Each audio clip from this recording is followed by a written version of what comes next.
નીકળી જાય ગાડી. નહીં જાવું જ નથી. આપણે પોલીસને બોલવા દે અને કરવા દે કે ભારતીય જનતા પાર્ટીના કોર્પોરેટરને આટલી આપણે રજૂઆત કરીએ છીએ. ફોન એને જ કર્યો, બરાબર. આપણે એના સિવાય કોઈને ખબર નથી. આપણે અહીંયા આ લોકોની અરજી સાંભળવા આવ્યા છીએ, તો આપણે આ લોકોને અહીંયા મોકલા કોને? પાણો લઈએ જો, પાણા લીધા બધા. કાઈ વાંધો નહીં. થોડી નથી લાગશે આપણને ના, પણ બીજું કઈ નહીં. લીવર માર દો ભાઈ. નીકળી જાય ગાડી તો લીવર મારવા દો.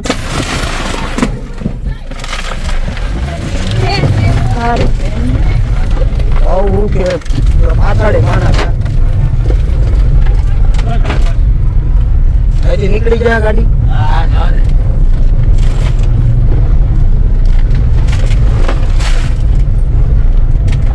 પોલીસ સ્ટેશન લઈ લે. 100 બેન ચાલે છે બેન આની 100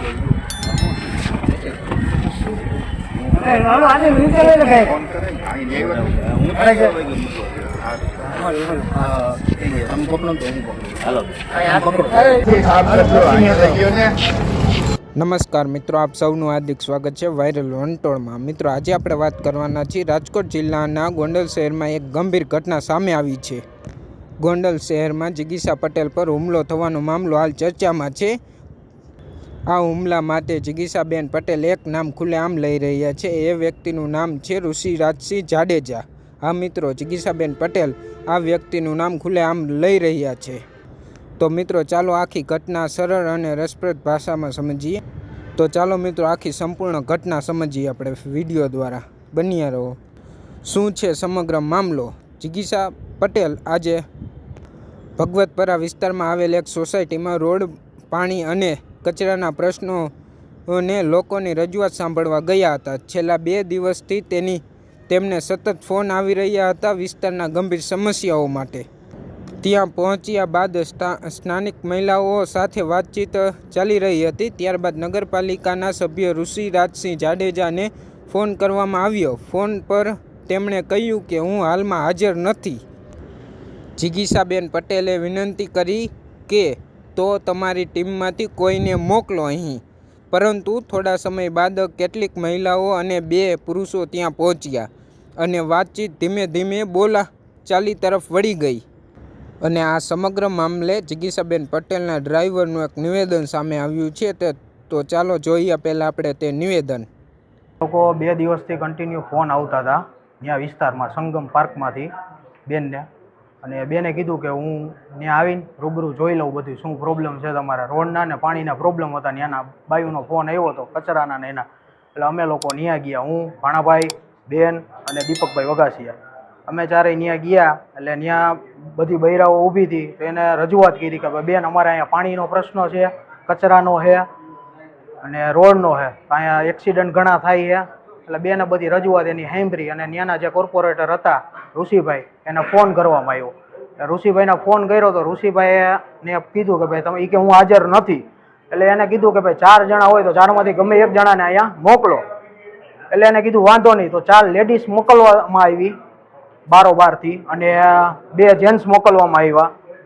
તો ત્યાં જે લોકલ ત્યાંના સંગમ પાર્કમાં જે સોસાયટીમાં રહેતી હતી બૈરાઓ, એને જે ચર્ચાઓ કરતા હતા, તો આ બેન એમ કહેતા હતા કે અમારા વિસ્તારમાં પણ છે આ બધું કચરાનો માહોલ ગુંદાળા રોડ ઉપર. બેને એને પૂછવામાં આવ્યું તમે ક્યાં રહ્યો છો? તો કે આશાપુરા સોસાયટી અને ગુંદાળા રોડ ઉપર રહીએ. તો બેને કીધું અમે ત્યાં પણ આવશી, તમે મારા નંબર લખી લો, તમારા નંબરને નામ લખાવી દો, અમે ત્યાં પણ આવીને રજૂઆત કરશી.